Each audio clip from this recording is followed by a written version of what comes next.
Aesop is credited with saying, "No act of kindness, no matter how small, is ever wasted." I like that because it reminds me that kindness doesn't have to be dramatic to matter. You don't have to perform some heroic act. You don't have to donate a kidney in the break room. Please don't start there. Most workplace kindness is a lot smaller than that. Welcome to the BetterCulture Podcast, where we make the clear connection between better culture and better business. This podcast is for leaders who want to build stronger teams, drive thriving companies, and enjoy your leadership role along the way. Now here's your host, Brett Hoogeveen, a leadership and culture aficionado, keynote speaker, and co-founder of BetterCulture. Let's talk about a word that doesn't always get enough respect in business. Kindness. Not strategy, not performance, not accountability, not innovation. Kindness. And I know for some leaders, that word can sound a little soft, a little sentimental, a little like something you'd put on a coffee mug next to a picture of a sunset. But don't dismiss it too quickly, because kindness is not weakness. Kindness is not avoiding hard conversations. Kindness is not lowering standards. Kindness is not pretending everything's fine when it isn't. Real kindness takes strength. It takes awareness, humility, and in a workplace, kindness can be one of the most powerful culture builders you have. That's why kind is one of Better Culture's 20 tenets. Because better cultures are not just built by smart people, they're built by thoughtful people. Now, almost every major moral tradition in the world has some version of the golden rule. Treat others the way you would want to be treated.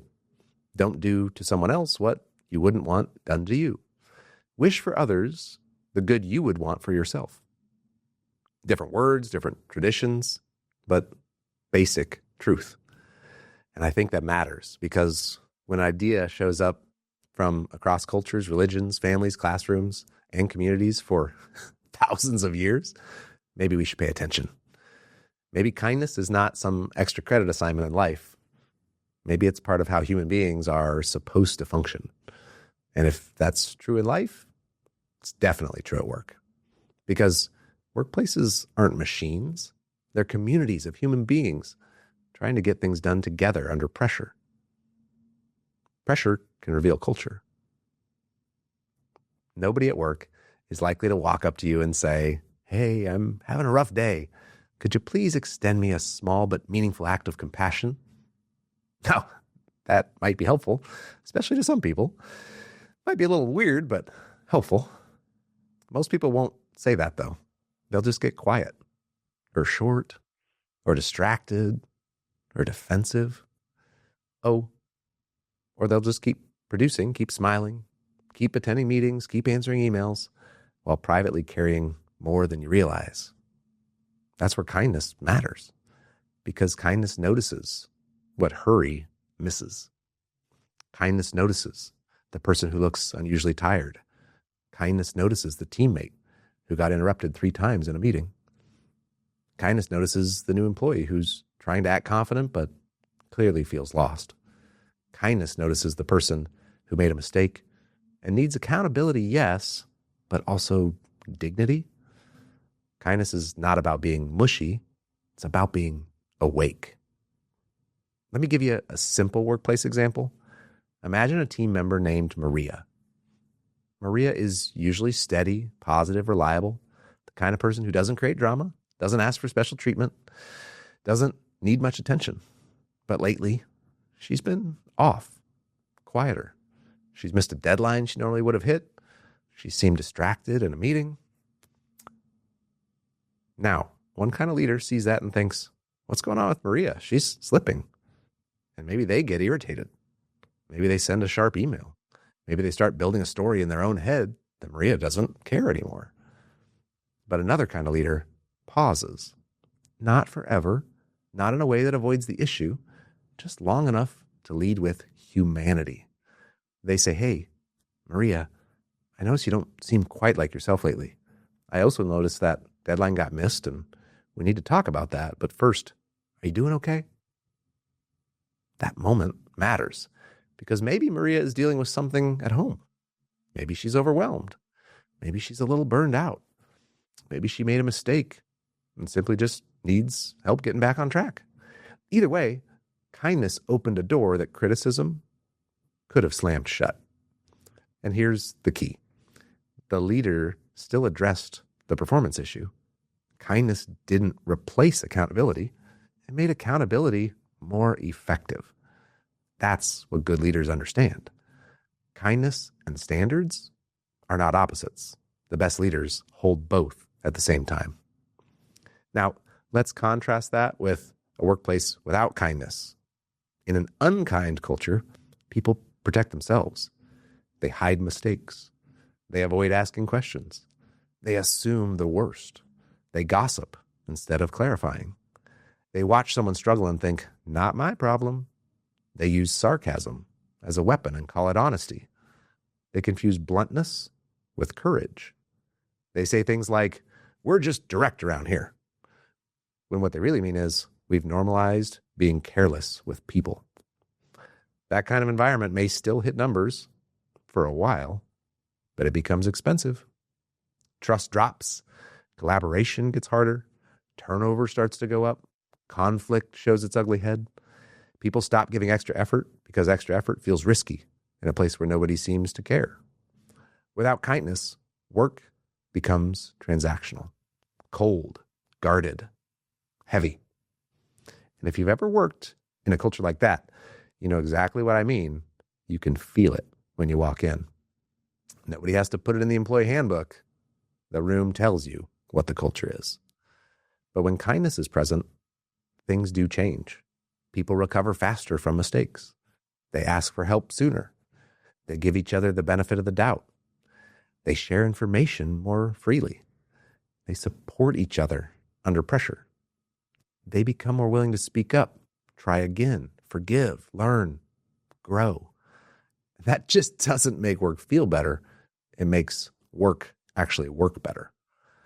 Kindness helps people be more successful at work because it strengthens the relationships that performance depends on.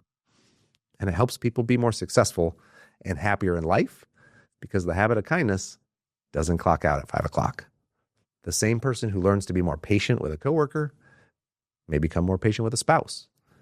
The same person who learns to notice a struggling teammate may become more aware of a friend who needs a little encouragement.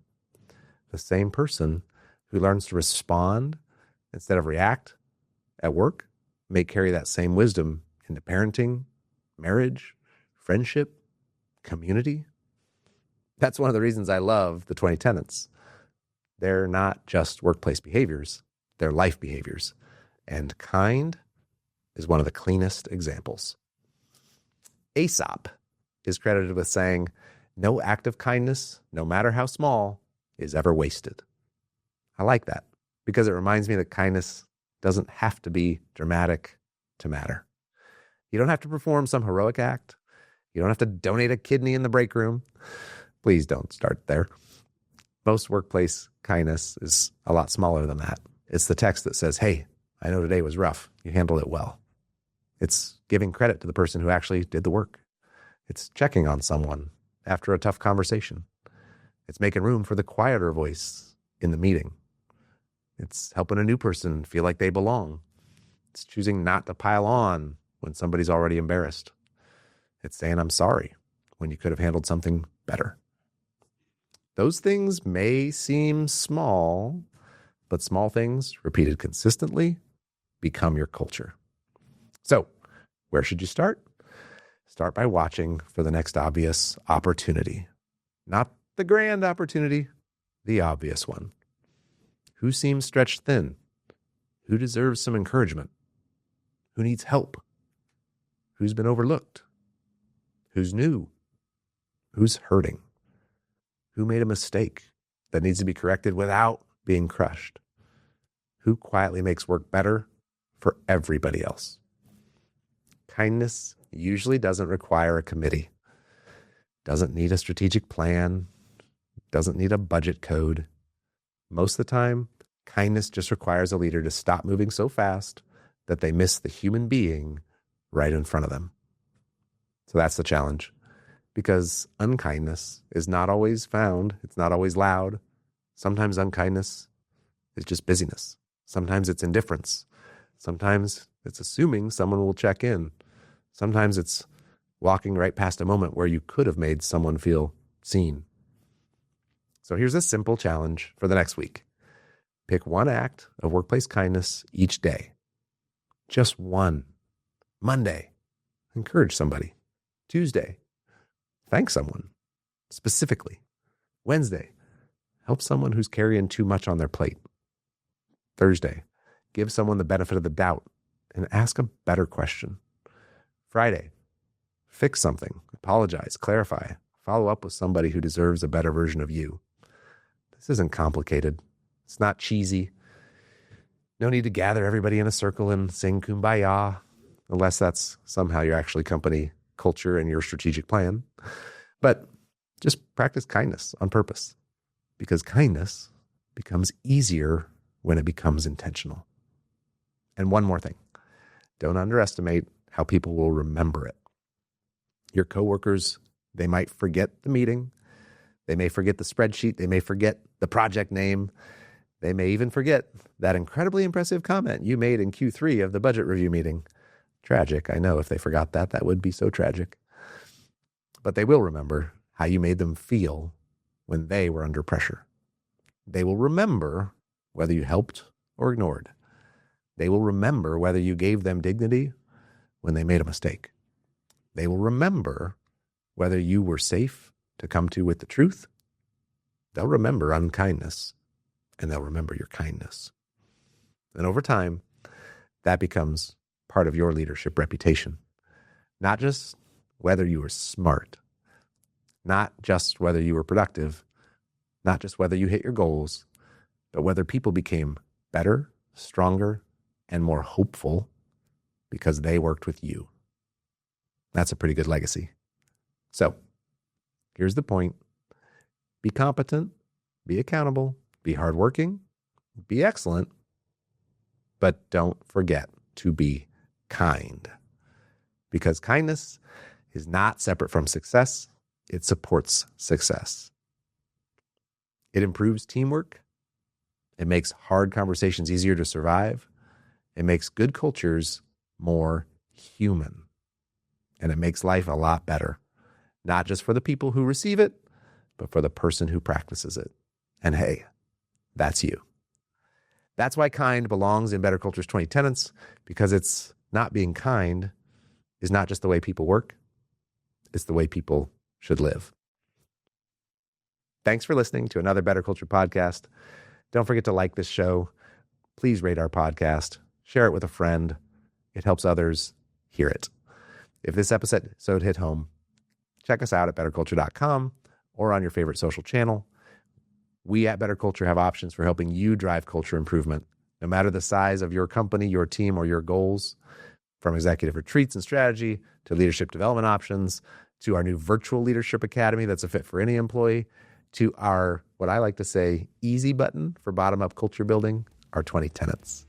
So give us a ring if we can help. We'd love to help you turn culture into a competitive advantage. Now, go make something even better today.